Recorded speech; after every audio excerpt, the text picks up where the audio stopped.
Hello.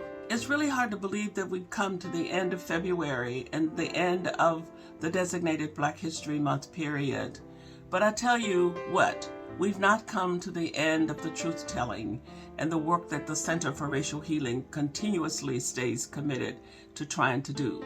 I want to take a minute to first say thank you to every one of you who has taken a minute or 2 or 5 minutes, however long our videos have been, to listen in on the videos that have been presented throughout this month. Thank you for being on this path. Thank you for being willing to stand in this space and join with us in trying to tell the best truth we can tell about the history that we've all inherited.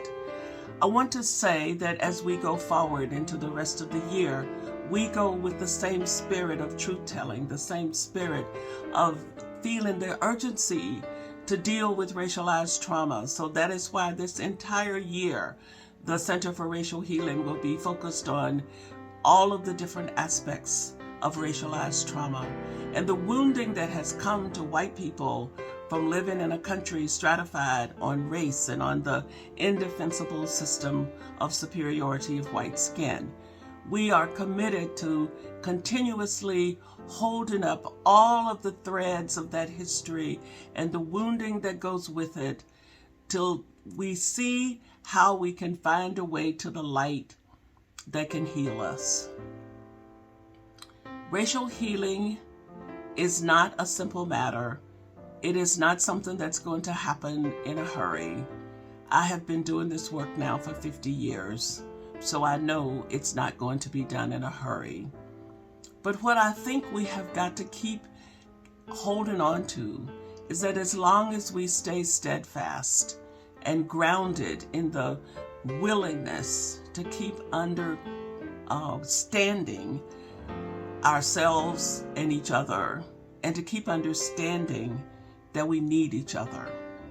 There are days in my life where I wish that I had the luxury of being an African American woman that didn't have to care about all of this stuff.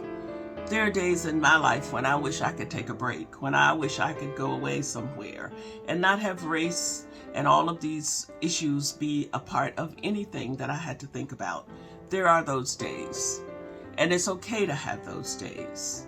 But the main thing is to not forget that it's just a fleeting fantasy, because in the next day, I've got to stand up to the plate and stay with the assignment. And the assignment is this: to work on myself to uncover all of the ways in which I have been wounded by racism as an African American woman growing up poor in Arkansas with unlettered fathers and a mother struggling to get a degree for 18 years before she actually graduated.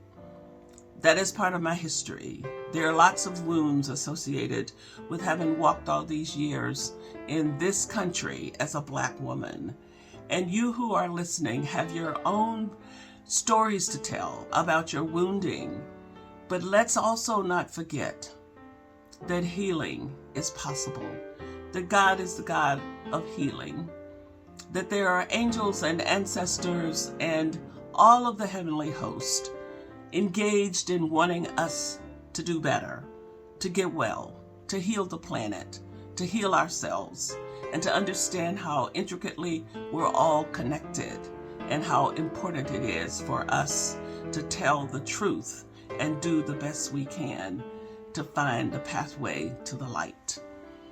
We talk a lot in the Episcopal Church about beloved community and love and all of those things. I'm here to say that none of those things will be realized until we dig into this foundation and get the rotten boards out of it. We must deal with the termites of racism before we can cover it over with love. So, love refuses to become just something we can plaster over the wounds. All we have is some kind of situation that we've created where there's no honesty and no integrity and no authenticity and no possibility for sustainability. So I ask you, as we go forward into now Women's History Month, and then we have several different groups of people that we will be celebrating in the coming months this year. As we go forward into all of that, I ask you to join with us in this truth-telling venture. And at the end of it, if we find that we love each other, won't that be a glorious day? And thank you. Thank you again for being on the path, being on the journey, and staying with the process. Be a half a shade braver every day. Blessings.